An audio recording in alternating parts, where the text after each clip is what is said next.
네, 데살로니가서 대개의 경우는 일반 성도님들과는 별로 친하지 않은 성경책입니다. 여러 이유가 있겠지만 가장 큰 이유는 아마도 목사님들이 설교하실 때 이 데살로니가 말씀을 본문으로 사용하지 많은 경우 그러지 않기 때문인 것 같아요. 그런데도 성경을 잘 모르는 성도라 할지라도 이 데살로니가서에 기록된 말씀 한 가지는 기억하고 있습니다. 뭐죠? 항상 기뻐하라, 쉬지 말고 기도하라, 범사에 감사하라. 이는 그리스도 예수 안에서 너희를 향하신 하나님의 뜻이니라 라고 하는 이 말씀은 우리가 데살로니가 전서에 있는 말씀으로 우리 많은 성도님들이 즐겨 알고 있는 말씀입니다. 이 성경 구절 말고 여러분들이 가슴속에 기억이 남거나 머릿속에 기억에 남는 성경이 있나요? 라고 물으면은 한 95% 이상은 별로 기억나고 있는 성경 구절이 없다라고 말씀드릴 수 있습니다.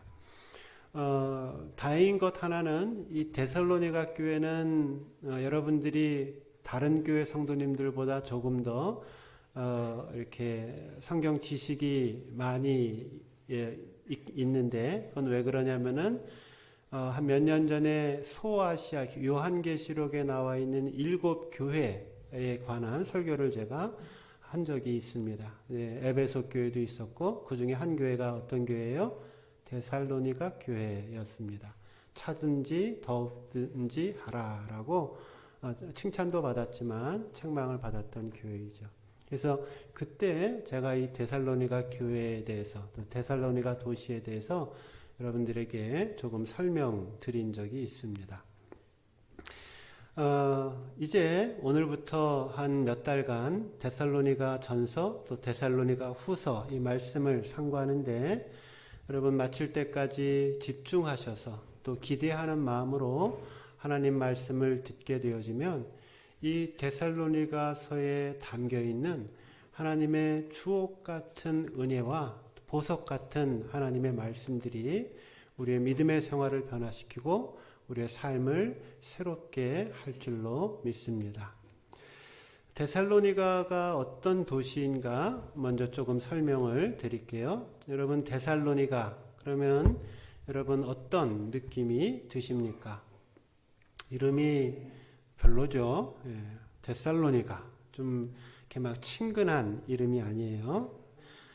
저는 이 데살로니가라고 하는 말을 들으면은 자동적으로 제 마음속에 생기는 느낌이 있는데 이 데살로니가라고 하는 도시는 로마나 그리스 로마와 매우 밀접하게 관련된 도시다라는 생각을 저는 갖게 됩니다. 왜냐하면 당시 그리스 로마 시대에 여자의 이름 가운데 데살로니가라고 하는 이름이 있었기 때문이에요. 그래서 이 데살로니가 이 도시는 어떻게 세워졌냐면은 당시 로마의 황제의 누이 동생의 이름이 역시 또 데살로니가였는데 여러분 무슨 성경에 살로메 이런 표현도 들어봤죠? 그래서 이 데살로니가 그리스 로마의 이름이라는 것을 알 수가 있습니다. 그래서 로마 황제의 누이 동생의 이름을 따서 만들어진 도시입니다. 이 도시는 당시에 이 데살로니가는 도시였고요. 이 데살로니가가 속해 있었던 큰 나라가 있었는데 그 나라는 마케도니아라고 하는 나라였습니다. 마치 예루살렘이라고 하는 도시가 있으면은 그 예루살렘을 통치하고 있는 더 커다란 나라가 이스라엘이라고 얘기하는 것처럼 이 데살로니가는 마케도니아라고 하는 큰 지금의 그리스의 북부 지역에 해당되어지는 이 도시에 있습니다. 그리고 얼만큼 큰 도시였냐면은 당시에 이 마케도니아의 수도였고요. 인구가 약 12만 명 정도가 되는 당시로서는 굉장히 큰 도시였습니다. 예루살렘이 1세기 때 예루살렘이 얼만큼의 도시인가? 예루살렘은 이스라엘의 수도였잖아요. 그 예루살렘이 인구가 12만 명 혹은 많이 보는 사람들은 18만 명 이렇게 보니까 거의 한 나라의 수도에 해당되어지는 많은 인구를 가지고 있었습니다. 그리고 이 데살로니가 지역은 이 서방 세계랑 동방 세계를 연결해주는 가교 역할을 하고 있어요. 그래서 서방에서 동방으로 넘어가는 아주 잘 닦여진 이 로마의 길이 놓여져 있었고 그 도로를 비아 에그나티아라고 그렇게 불렀습니다. 저는 가보지 못했지만 우리 김원배 장로님 네 분이 이 지역을 일전에 방문한 적이 있어서 아마 여행을 가시면 이제 이런 소개들을 받고 그런 길들을 확인하게 될 것입니다. 또 하나는 이 데살로니가의 중요한 특징이 하나 있는데 그것은 주변에 온천이 많이 있습니다. 이 이야기는 제가 소아시아교회 설명을 할 때 한번 설명을 드렸어요. 그래서 더메라고 하는 지역에 특별히 온천이 유명했고요. 이 더메라고 하는 말의 뜻이 뭐냐면은 열 혹은 열이라고 하는 뜻이고요. 그래서 더메라고 하는 말에서 어떤 말이 나오냐면은 thermometer, 더메라고 하는 그 영어에 해당되어진 게 ther이라고 하는 말이거든요. thermometer이라고 하는 말이 나왔어요. 이 thermometer이 뭐냐? 온도계예요. 그래서 이 수온을 가지고 온도를 재고하는 그러한 명칭이 나왔을 정도로 이 지역에는 유명한 온천들이 많이 있었다라고 말할 수 있습니다. 여러분, 이 데살로니가 지역에 있는 더메라고 하는 곳이 역시 지역인데요. 여러분, 더메라고 하는 지역이 성경에 등장하고 있는 것을 여러분 기억하십니까? 아마 잘 모르실 거예요. 이 더메라고 하는 곳이 있었는데 이 사도 바울과 실라가 이제 이 데살로니가 지역으로 전도 여행을 선교 여행을 갔을 때에 그때 더메라고 하는 장소를 들어가게 되었습니다. 그런데 이 더메에 가서 하나님의 은혜와 성령님의 역사를 통해서 이 바울과 실라가 복음만 전했을 뿐만이 아니라 그곳에서 죽어가는 병자들을 고쳤어요. 이적이 많이 일어났던 장소입니다. 그러니까 이 사람들이 바울과 실라를 어떻게 지켜 세우냐면은 이제 이 내용부터는 여러분이 기억이 나는 내용입니다.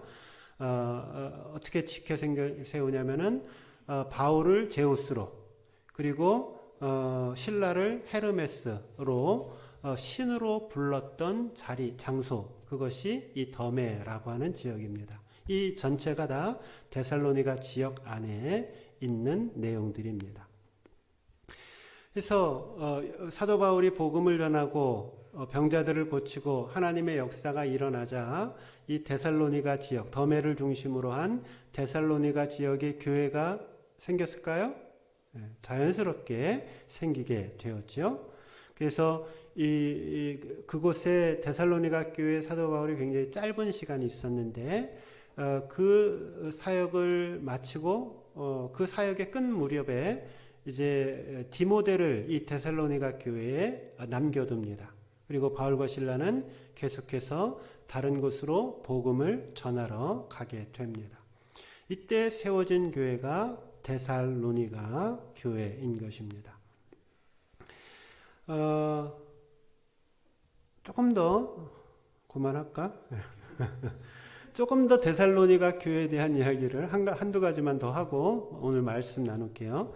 데살로니가 교회의 설립 배경이 이래요. 빌립보 지역에 제일 먼저 유럽 지역에 제일 먼저 세운 교회가 뭘까요? 그 데살로니가 그러면 안 돼요. 오늘 데살로니가 한다고. 오늘 우리가 지난주까지 살펴보았던 빌립보 교회가 유럽의 최초의 교회였다라고 말씀을 드렸어요. 이제 그 빌립보의 교회에서의 사역을 다 마치고 두 번째로 간 곳이 어디냐면은 그 장소가 바로 데살로니가입니다. 그러니까 데살로니가 교회는 유럽에서 세워진 두 번째 교회가 되는 것이죠. 바울 일행이 데살로니가를 가니까 거기에 교회가 있거나 예수를 믿는 사람이 한 사람도 없었단 말이에요. 그래서 어떻게 했냐면은 바울 일행이 유대인들이 모여 있는 회당에 들어갑니다. 그곳에서 그리스도의 복음을 가르칩니다. 몇 주 가르치냐면 3주를 가르쳐요. 3주를. 그 세 번의 강론과 사람들과의 만남과 이적의 역사와 복음의 능력들이 이제 그 안에서 일어나게 되어서 그 데살로니가 지역에 있는 많은 귀부인들과 또한 그 관료들과 또 많은 사람들이 이제 그 사도 바울을 쫓아서 예수님을 믿기 시작을 했습니다. 근데 반면에 이렇게 예수님을 믿고 받아들이고 있는 사람도 있는 반면에 이 데살로니가 지역의 유대인들은 정작 쟤네들 뭐야? 우리 같은 민족인데 우리랑 같은 이야기를 하는 줄 알고 여호와 하나님을 믿는 줄 알고 회당에 와서 자리를 빌려줬더니 저 다른 이야기를 하네. 그러면서 이 유대인들은 이 바울 일행들을 박해하고 또 힘든 시간들을 보내게 했습니다. 핍박의 정도가 그냥 쟤네들 나쁜 사람이야 혹은 우리랑 달라라는 정도가 아니라 그 박해를 견딜 수가 없어요. 그러니까 생명의 위협을 느꼈기 때문에 3주 만에 데살로니가 지역을 떠나서 도망가서 다른 지역으로 복음을 전할 수밖에 없었던 급박한 상황까지 내몰렸던 것입니다. 그래서 3주 만에 말씀드렸듯이 디모데를 남겨놓고 바울과 실라가 이제 베레아라고 하는 지역을 거치고 아덴이라고 하는 지역을 거치고 세 번째 장소인 우리 고린도 전서 후서 나오는 고린도 지역으로 복음을 전하게 됩니다. 바울의 마음이 어땠을까요? 데살로니가에 막 세워진 교회를 바라보고 그곳에서 처음 예수를 믿게 되어졌던 사람들을 바라보고 바울의 마음이 어땠을까요? 아마도 내가 어찌됐든 간에 조금 더 위험을 무릅쓰고라도 내가 저들에게 복음을 전하고 그들의 믿음을 확실하게 뿌리를 내리게끔 내가 조금 더 시간을 보냈어야 되는데 아마 이런 마음도 그 마음에 있었을 겁니다. 마음이 편하지 않았다라는 거죠. 근데 그렇지만 하나님의 인도를 받아서 가는 것이니 내가 육신으로는 그들과 함께 할 수 없지만은 내가 영으로는 그 데살로니가 교회가 굳건하게 세워지고 성도들이 무럭무럭 자라고 복음이 확장되어지기를 위해서 사도 바울은 이 데살로니가 성도들을 위해서 기도하고 또 잘 되기를 바랬을 것입니다. 그러던 어느 날 사도 바울이 이제 디모데를 통해서 시간이 좀 흘렀어요. 디모데를 흘러서 이 데살로니가 교회에 대한 이야기를 듣게 됩니다. 그 소식은 뭐냐면은 환난 중에도 바울과 바울 일행을 3주 만에 내쫓은 사람들이니까 거기서 예수를 믿었던 다른 사람들도 역시 박해를 받지 않았겠습니까? 그래서 그 여러 환난들이 있었는데 그 환난 중에도 교회가 믿음의 반석 위에 굳게 서 있고 모든 믿는 사람들의 주변의 모든 믿는 사람들에게 모범이 되는 교회가 되었다라는 이야기를 자신의 영적 아들 디모데로부터 듣게 됩니다. 너무나 반가운 소식이죠. 7절 말씀을 한번 보세요. 7절 보시면 그러므로 너희가 마게도냐와 아가야 모든 믿는 자의 본이 되었느니라. 아까 제가 마게도냐라는 말을 설명드렸죠. 마게도냐는 국가 개념이에요. 국가. 그러니까 이 데살로니가 사람들이 가지고 있는 믿음이 그 데살로니가 도시에만 퍼져도 대단한 일인데 이 믿음이 얼마나 크냐면은 그 마게도니아 전체 국가에 야, 이 사람들 참 대단하다. 참 믿음이 훌륭하고 진실된 사람이다. 라고 하는 소문과 칭찬이 나라 전체에 퍼지게 되었다라는 거예요. 근데 그 뒤에 보면 또 뭐가 나와요? 아가야가 나오죠. 아가야. 아가야는 어떤 지역이냐면은 마게도니아 남부에 있는 지역이에요. 지금으로 따지면 그리스의 아테네가 포함되어져 있는 지역입니다. 그러니까 남의 나라예요. 남의 나라 당시에는. 그런데 이웃 나라에게까지 이 데살로니가 성도들의 그 믿음이 전파되어지고 있는 놀라운 소식을 듣게 된 것입니다. 얼마큼 정도의 시간이 흘렸을까요?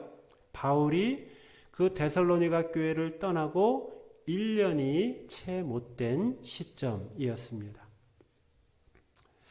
3년 동안 이 데살로니가 교회는 3주 사역을 했고요.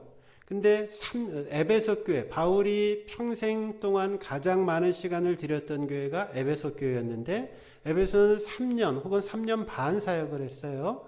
그런데 그 에베소 교회와 비교한다라면 이 사도 바울의 이 데살로니가 사역은 아주 미미할 따름이었죠. 그런데 데살로니가에 임하였던 그 복음의 역사는 상상을 초월한 역사였습니다.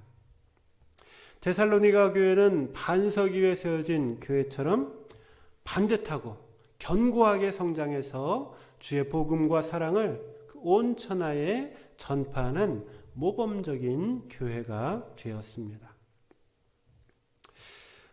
그러니까 이 데살로니가 전서랑 후서는 우리가 배워볼 만한 거죠. 네. 그래서 도대체 그들이 가지고 있는 믿음은 어떤 믿음이었고 도대체 그들이 가지고 있는 교회는 어떤 교회였기에 이처럼 많은 사람들에게 그 짧은 기간 동안에 영향을 줄 수 있었겠는가. 이것을 탐구하고 찾아내가는 과정이 이 데살로니가 전서 후서의 말씀의 내용입니다.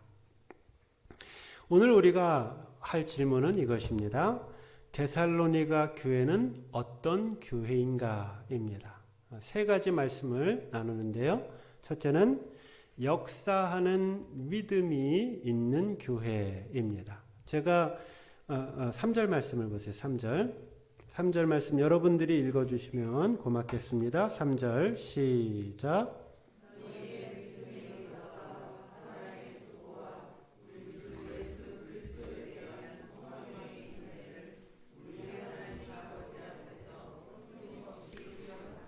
네, 오늘은 모든 초점이 이 3절 말씀에 집중되어져 있습니다.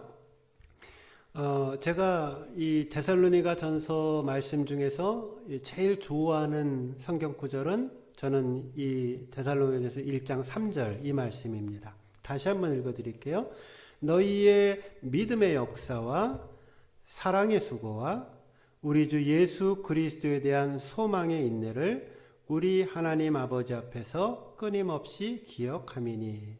그러니까 데살로니가 성도들은 그 믿음의 역사랑 사랑의 수고랑 소망의 수고를 인내를 끝까지 한순간도 놓치지 않고 붙들고 살아갔던 신앙인들이었다라는 말씀입니다. 여기 이 믿음의 역사라고 하는 이 표현은 풀어서 설명을 하면은 행동하는 믿음, 행함이 있는 믿음을 이야기하고 있습니다. 그러니까 여기 믿음의 역사라고 하는 이 말은 내가 믿음을 가지고 기도했더니 하나님이 나에게 기적 같은 일을 보여주었어. 없던 돈을 나한테 수억을 나에게 주었어. 등등 이런 어떤 무슨 나에게 특별한 어떤 일들을 일어났던 것을 말하고 있는 표현이 아닙니다. 이게 믿음의 역사라고 하는 것은 뭐냐면은 믿음은 믿음인데 그 믿음이 내 삶 속에 구체적으로 행동으로 나타나는 믿음을 가지고 있었다라는 거예요. 여러분 이게 너무 중요한 거죠. 너무 중요한 거죠.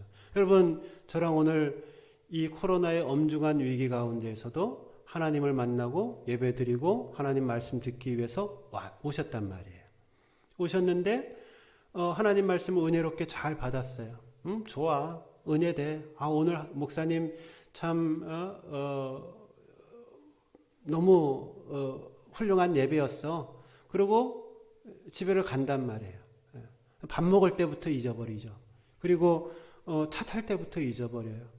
그리고 하나님의 말씀은 내 속에서 믿음의 역사를 일으키는 믿음이 아니라 하나님의 말씀은 나 몰라라고 떼어놓고 그 말씀이 내 안에서 살아 움직이지 않고 있다. 이러면은 그것은 죽은 믿음인 것이고 그것은 잠을 자고 있는 믿음이라는 거예요.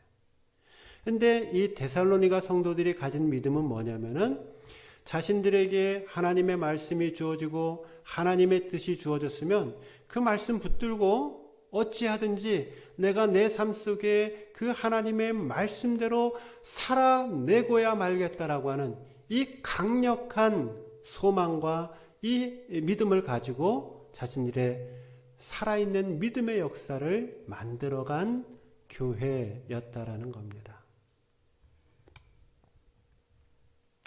여러분, 믿음이라도 다 같은 믿음이 아닙니다.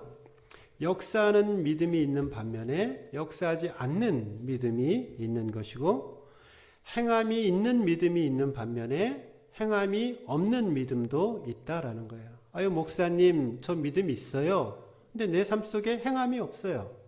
그거 어디다가 써먹겠냐라는 거예요. 그거 누가 인정을 해주겠냐라는 거예요. 목사님, 나는 믿음이 있는데요. 근데 내 삶에 변화가 없어요. 내 삶은 여전히 내 생각과 내 판단과 내 마음대로 살고 있어요. 그 믿음을 어디다가 써먹겠냐라는 거예요. 야고보서 2장 14절 이하의 성경은 이렇게 말합니다. 내 형제들아, 만일 사람이 믿음이 있노라 하고 행함이 없으면 무슨 이익이 있으리요? 그 믿음이 능히 자기를 구원하겠느냐? 만일 형제가 자매가 헐벗고 일용할 양식이 없는데 너희 중에 누구든지 그에게 이르되 평안히 가라, 덥게 하라, 배부르게 하라 하며 그 몸에 쓸 것을 주지 아니하면 무슨 이익이 있으리요? 이와 같이 행함이 없는 믿음은 그 자체가 뭐예요? 죽은 것이라. 그러니까 믿음은 머릿속의 생각이 아니라는 거예요. 믿음은 이론을 내가 잘 갖고 있다라고 되는 것이 아니에요. 믿음은, 참된 믿음은 내 삶 속에 구체적으로 행동으로 드러나고 나타나야 됩니다. 지식의 습득이나 입술의 고백으로 굳히는 것이 아닙니다. 구체적으로 내 삶의 변화로 바뀌어져 나아가는 삶의 모습을 살 때에 그것이 믿음이 된다라는 겁니다. 제가 지난주에 여러분 인삼 말씀하면서 요즘 어른 목사님들을, 뭐 그렇다고 아주 어른도 아니에요. 연배로 따지면은. 어쨌든 어르신 목사님들을, 평소에는 잘 만나지 못하는 목사님들을 최근에 제가 만난다라고 말씀을 드렸죠. 근데 제가 이렇게 배우는 게 몇 가지가 있는데 그 중에 하나가 뭐냐면은 이분들이 참 섬기기를 잘하더라라는 겁니다. 제가 깜짝 놀랐어요. 저도 비교적 제 또래나 제 선후배 사이에 비교적 잘 섬기는 사람에 속합니다. 옛날에 제 별명이 기버였어요. 주는 사람이었어요. 근데 사실 그분들의 목회 경력이나 교회의 사이즈나 혹은 사회적 지명도나 그런 거랑 저랑 비교하면은 제가 한참 떨어져요. 근데 저를 대접하려고 하고 갈 때 빈손으로 보내지 않고 이게 제가 해야 될 일들인데. 근데 그것이 특별히 제가 저한테 잘 보여서 줄 일이 뭐가 있겠어요? 별로 없어요. 가지고 있는 게 없어서. 그런데 섬기시더라는 거예요. 그런 모습을. 근데 이게 나였기 때문에 섬겼겠냐라는 거예요. 절대 그런 거 아니거든요. 그것은 그분들이 살아오면서 내가 어떻게든 베풀고 사랑을 나누고 구제하고 이런 것들을 그렇게 살아오셨던 거예요. 그것이 자신들한테 너무나 일상적인 일이 되어버린 거죠. 저런 믿음이라고 하는 것은 그것이 머릿속의 생각들, 많은 지식을 가지고 있고 성경의 지식을 갖고 있는 것에서 그것이 증명되고 나타나는 것이 아니라, 데살로니가 모르면 좀 어때요? 거기에 온천이 많이 있는지 없는지 좀 모르면 어때요? 별로 안 중요하다라는 거예요. 정말 중요한 것은 뭐냐면은, 내 믿음이 실천하는 믿음이 돼야 되겠구나. 오늘 지금 그 말씀 듣고 있는 거잖아요. 그 말씀 받고 그대로 가서 실천하는 거. 이게 내 믿음을 살아있는 믿음으로 바꾸는 중요한 이유가 되어진다라는 겁니다. 데살로니가 교회가 그렇게 사람들에게 칭송을 받고 유명해지고 소문이 날 수 있었던 이유는 그들은 깨달은 말씀 그대로 가서 그렇게 행하더라. 무슨 일들을 이 데살로니가 교회 성도들이 잘했냐? 다음에 두 가지를 잘했어요. 이거는 제목만 말하고 다음에 또 할게요. 하나는 뭘 했냐면 복음 전파를 했어요. 예수님 믿고 받아들인 것으로 끝난 것이 아니라 그 예수님이 복음이 내 삶을 바꾸었으니 나도 그 복음을 예수 믿지 않는 사람들에게 전해야 되겠다. 그 말씀을 누구한테 들었을까요? 디모데한테 들었겠죠. 그래서 거기 이제 목사니까. 어떻게 한 거예요? 가서 복음을 전하더라. 그게 되는 교회와 안 되는 교회, 영향을 주는 교회와 영향을 주지 못하는 교회의 차이를 만들어낸다라는 겁니다. 두 번째로 잘한 게 뭐냐면은 우상을 떠나고 참된 하나님을 섬겼습니다. 우상은 하나님보다 내가 어떤 그 무엇을 더 사랑하게 되어질 때 그걸 우상이라고 이야기를 하죠. 그러니까 이 데살로니가 성도들은 우상을 버리고 하나님을 섬기라 라고 했을 때 하나님보다 자신의 삶 속에 더 사랑하고 있는 것들을 다 내려놓았어요.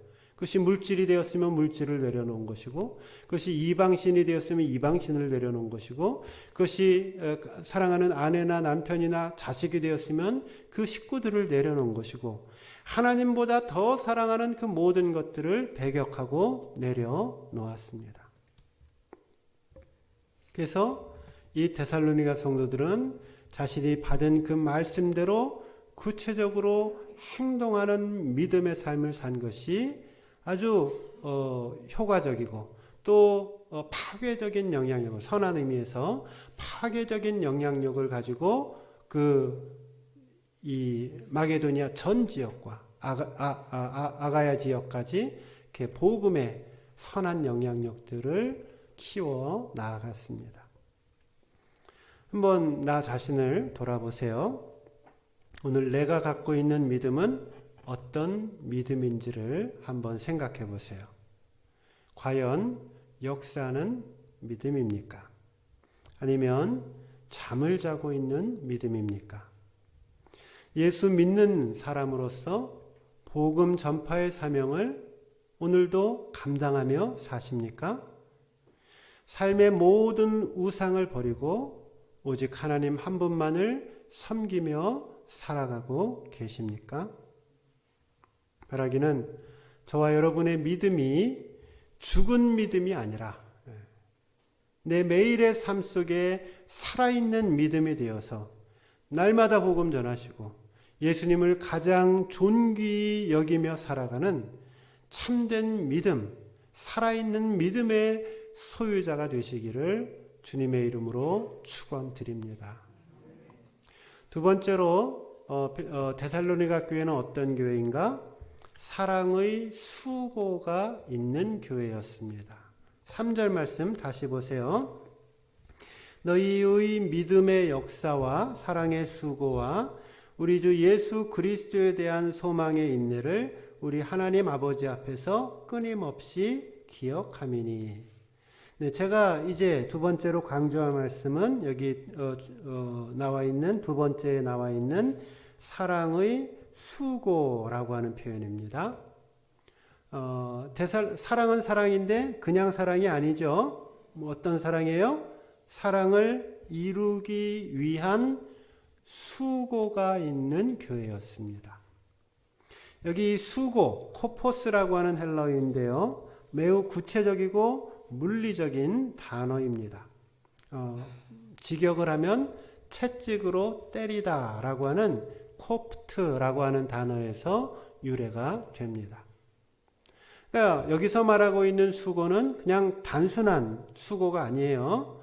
고통을 동반하듯 채찍으로 맞듯이 그 힘든 그 어려움들을 감당하고 있는 수고를 뜻하고 있습니다. 더군다나 이 코포스라고 하는 말은 현재 진행형입니다. 그러니까 일회적으로 한 번 수고하고 끝나는 것이 아니라 엄청난 고통을 계속적으로 수반하면서 사랑의 수고를 감당하고 있는 상태, 그것이 사랑의 수고라는 표현입니다. 이 코포스라고 하는 말이 성경에서 어디에 사용되어졌냐면 예수님께서 저와 여러분들의 죄를 위해서 십자가에 달려 돌아가시기 전에 순환을 당하셨죠. 고난을 당하셨죠. 그때 뭘 맞으셨어요? 코포스를 맞으신 거예요.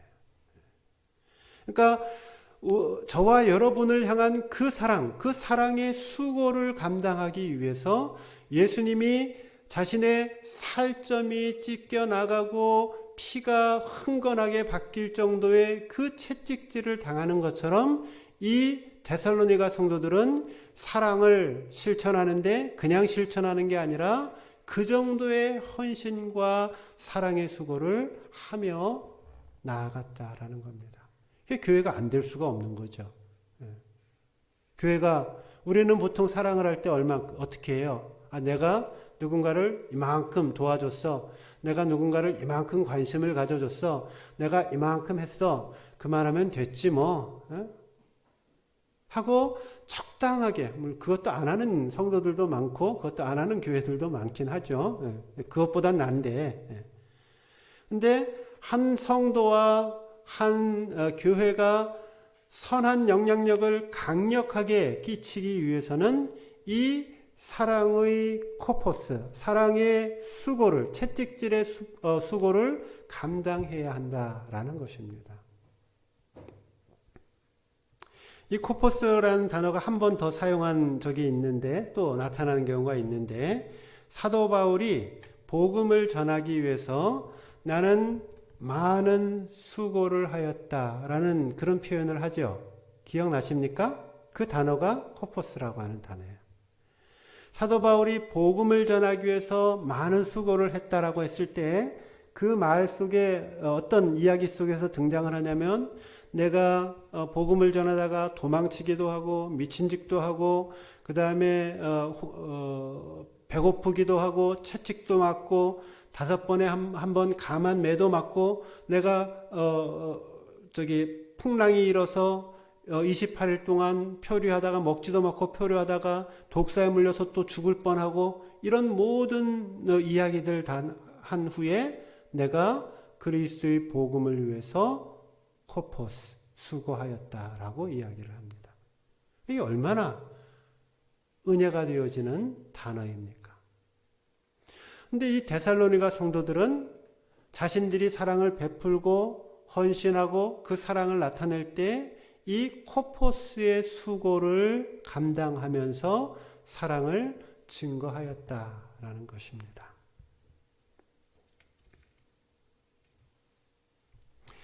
누구한테 그렇게 사랑을 했을까요? 사랑의 대상은 두 부류가 있었습니다. 데살로니가 성도들이 사랑한 사람 첫 번째는 누구냐면은 하나님이었습니다. 하나님을 사랑하는데 어떻게 사랑해요? 수고를 마다하지 않고 사랑을 하였다라는 거예요. 그래서 아까 우상 숭배를 버렸다 그랬죠? 하나님만 섬겼다 그랬죠? 그러니까 하나님을 사랑하고 하나님을 섬기는데 마치 하나님이 나의 허물과 죄를 위해서 채찍질을 맞으시고 사도 바울이 복음 전파를 위해서 그 수많은 죽을 고비를 넘겼듯이 하나님을 향하여 이 데살로니가 교회 성도들은 그 사랑의 수고를 마다하지 않았다라는 것입니다. 또 한 번으로 끝난 게 아니고 어제도 수고를 했고 오늘도 수고를 하고 있고 내일도 수고를 할 것이다 라는 것이죠. 여러분, 예수 믿는 거, 하나님 앞에 바르게 사는 거, 이러한 헌신과 이러한 사랑과 이러한 수고와 이러한 희생 없이는 우리가 어떻게 주님의 뒤를 올바르게 따라갈 수가 있겠습니까? 잘하고 계신데 더 수고하자라는 거예요. 왜? 그게 코포스의 수고로까지 나아가야 하기 때문에. 또 누구를 사랑했느냐? 성도 간에 서로 사랑의 수고를 마다하지 않았습니다. 데살로니가 교회 성도들의 특징, 가장 뚜렷하게 나타나고 있는 특징 중에 하나는 성도들 간에 서로 뜨겁게 사랑하고 있는 그 모습이 소문이 여기저기 나기 시작을 했다라는 겁니다. 얼마만큼 사랑을 했느냐? 나중에 다시 상고하겠지만 들어보세요. 데살로니가 전서 4장 9절에 보면 형제 사랑에 관하여는 너희에게 쓸 것이 없음은 너희들 자신이 하나님의 가르침을 받아 서로 사랑함이라. 야, 대단한 거 아니겠어요? 사도 바울이 자신의 영적인 지도자가 성도님들을 향해서 내가 여러분들한테는 더 이상 사랑하란 말 설교할 필요 없어요. 내가 여러분들한테 더 이상 사랑하란 말 권면할 필요 없어요. 왜? 우리가 성도들 간에 그렇게 피차 뜨겁게 사랑하는 사랑의 관계가 이미 너희 안에 증명되고 나타나고 있기 때문이다 라고 고백하고 있는 겁니다. 대단한 것이죠. 데살로니가 교인들은 하나님께 대한 사랑의 수고도 철저하였고 또 형제들 간에 하는 사랑의 수고도 철저한 사랑의 수고였습니다. 사랑이란 마음과 입만으로 하는 사랑은 참되고 진실한 사랑이 될 수가 없습니다. 사랑은 이 코포스의 수고가 그 뒤를 뒤따라야지 그 사랑을 인정받을 수 있습니다. 우리가 누군가를 사랑하고 섬긴다라고 할 때 이 사랑의 수고를 기꺼이 감당하겠다라는 마음의 결단을 해야 합니다. 사랑에는 책임이 뒤따르는 거죠. 제가 제 아내와 결혼하고 산 지가 꽤 됐단 말이에요. 근데 아내가 되었든 남편이 되었든 목사님 오늘 아침에 차에서 우리 내 얘기하지 마세요 그랬는데 일반화시키겠습니다. 누구든 어느 가정이든 간에 태균 집사님 결혼을 했어요. 그래서 아내랑 사랑을 해서 결혼을 했는데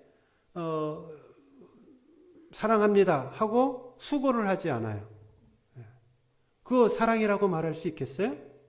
힘들다라는 거예요. 사랑은 감정이나 어떤 기분이나 느낌이 아니라 그 사랑에 뒷받침되어지는 이 헌신적 수고가 뒤따라야 된다라고 말씀합니다. 하나님께 대한 사랑도 마찬가지고요. 또 사람들에 대한 사랑도 마찬가지입니다. 데살로니가 교회는 뭐가 있는 교회였다? 사랑의 수고가 있는 교회였다. 바라기는 우리 사랑동산교회가 하나님을 향한 사랑의 수고도 있고 또 영혼들을 향한 사람들을 향한 사랑의 수고가 있어서 그 사랑의 소문이 이곳저곳으로 흘러넘쳐서 누구와도 와보고 싶은 복된 사랑의 교회, 사랑의 성도가 되기를 주님의 이름으로 축원드립니다. 마지막 세 번째, 데살로니가 교회는 어떤 교회인가? 소망의 인내가 있는 교회였습니다. 다시 3절 말씀으로 돌아갑니다. 여러분들이 읽어주시면 고맙겠습니다. 시작.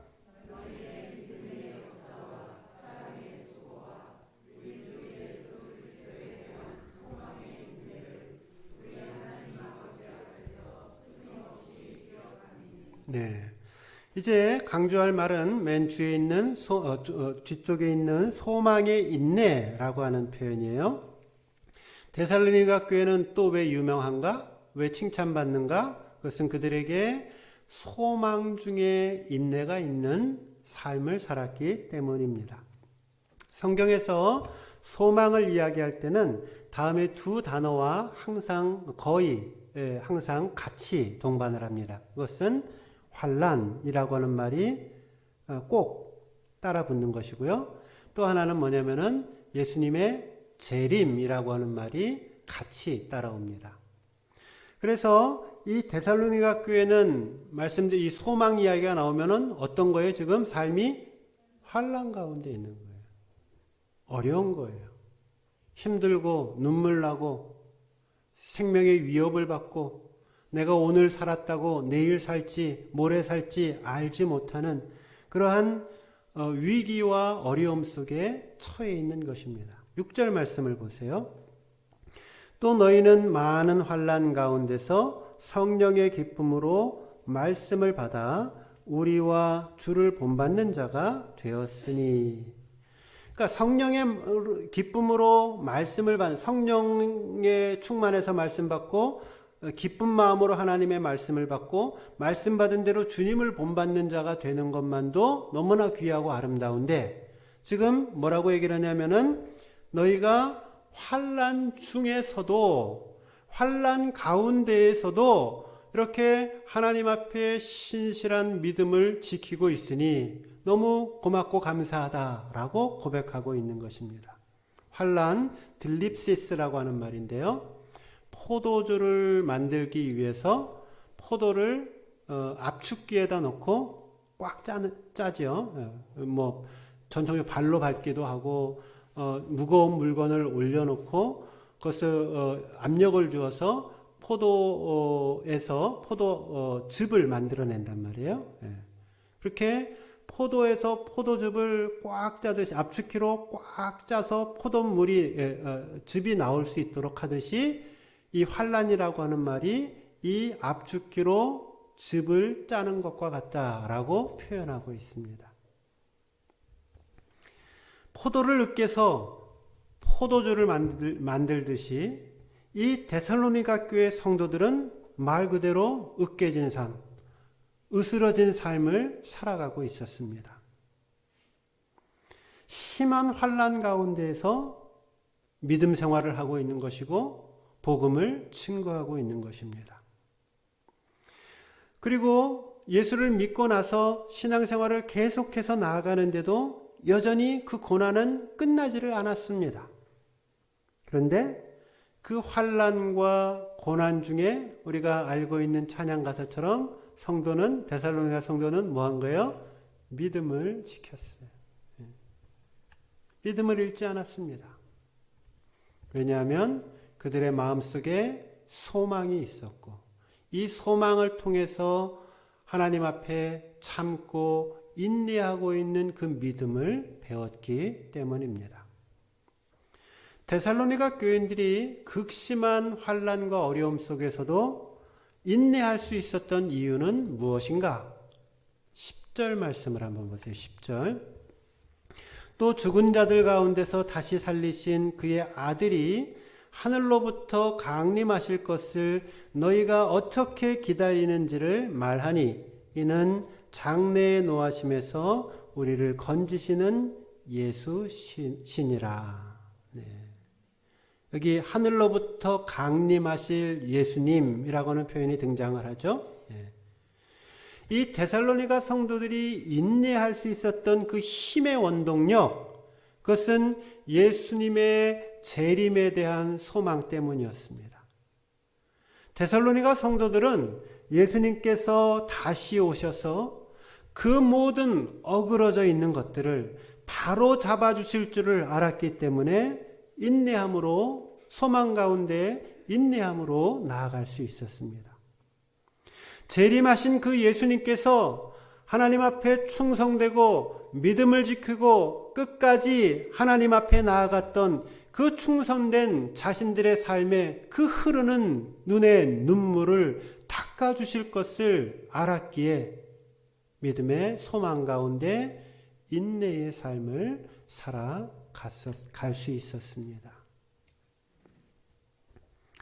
이처럼 데살로니가 교회 성도들은 환난 중에도 소망의 인내를 가진 성도였고 교회였습니다. 자신들이 지금 처해 있는 환경이 어렵다고 신앙을 포기하거나 혹은 뒤로 물러나 있거나 혹은 낙심하지 않았습니다. 그들은 주님의 다시 오심을 기다리면서 최후까지 자신들의 믿음을 지키고 인내하며 끈기로 그 믿음의 삶을 지켜 나아갔습니다. 할렐루야. 바라기는 재림의 주로 다시 오시는 그 주님의 약속을 바라보면서 오늘 내 삶 속에 있는 모든 고난들, 오늘 내 삶 속에 있는 모든 환난들, 오늘 내 삶 속에 있는 모든 어려움과 눈물들 속에서 넘어지고 쓰러지는 인생이 아니라 소망의 인내로 산 소망으로 오늘 하루 즐겁고 기쁘고 감사하게 살아가시는 저와 여러분 되시기를 주님의 이름으로 축원드립니다. 결론, 데살로니가 교회는 어떤 교회인가? 데살로니가 교회는 좋은 소문이 나고 영향력을 끼치는 교회라고 했어요. 외국에까지. 데살로니가 어떤 걸로 영향을 끼쳤는가? 믿음의 역사가 있는 교회였습니다.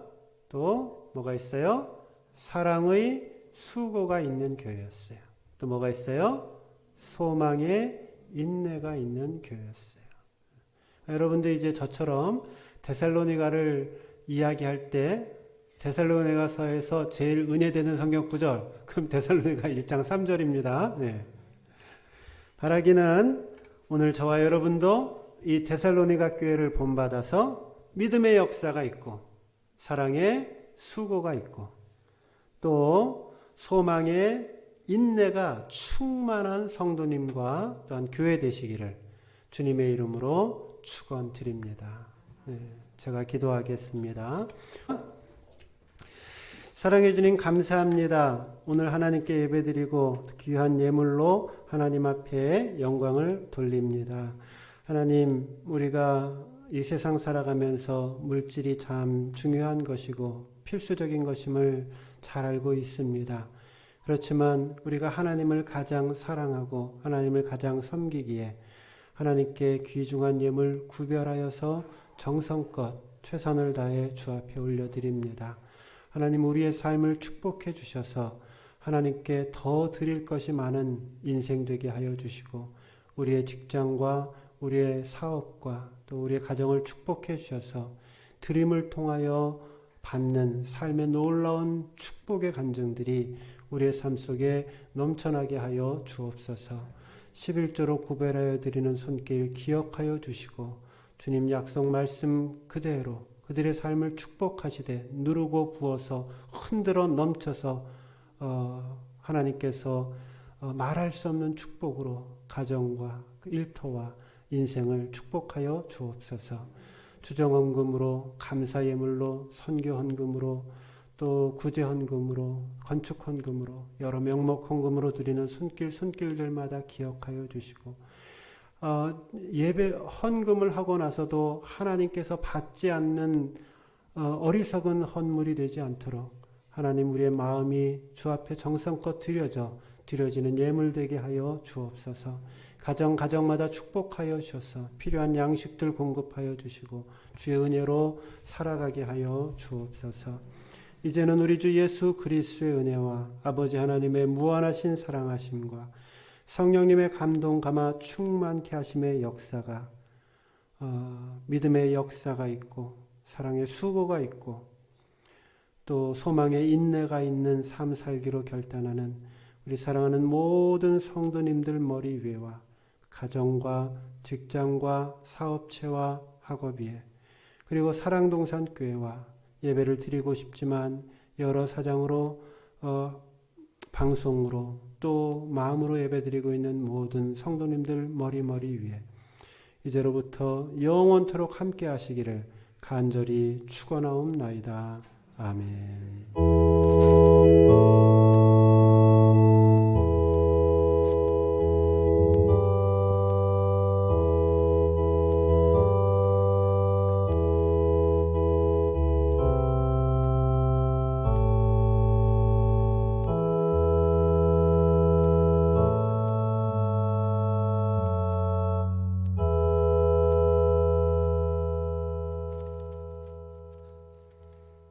네, 한 주간도 주의 은혜 속에 승리하시면서 사시기 바라고요. 또 즐겁게 사시기를 바랍니다.